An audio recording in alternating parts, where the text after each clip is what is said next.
నోరూరించే నాన్‌కటాయ్ బిస్కెట్స్‌ని ఇంట్లోనే ఎలా తయారు చేయాలో చూద్దామా?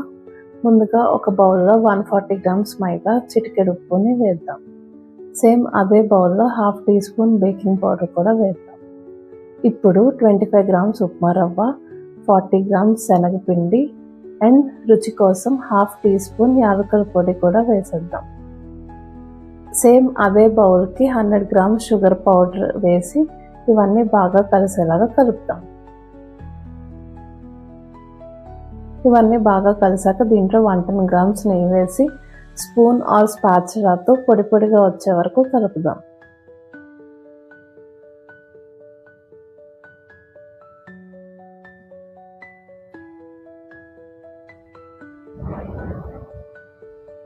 ఇలా మిక్సర్ పొడి పొడిగా వచ్చాక స్పూన్ తీసేసి మనం చేత్తో పిండి ముద్దలాగా నెమ్మదిగా కలుపుకుంటాం.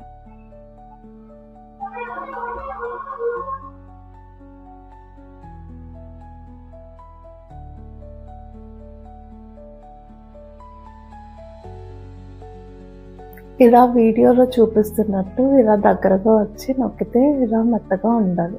ఇప్పుడు చిన్న చిన్న బాల్స్లా చేసి మెల్లగా ఒత్తి పార్చ్మెంట్ పేపర్ మీద పెడదాం.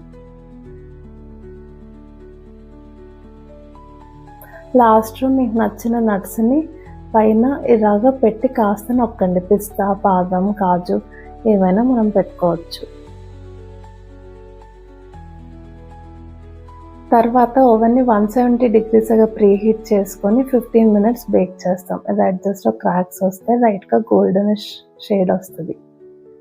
తర్వాత బయటకు తీసి చల్లారాక క్రిస్పీ అండ్ సాఫ్ట్గా ఉండే నాన్‌కటాయ్ బిస్కెట్ రెడీ.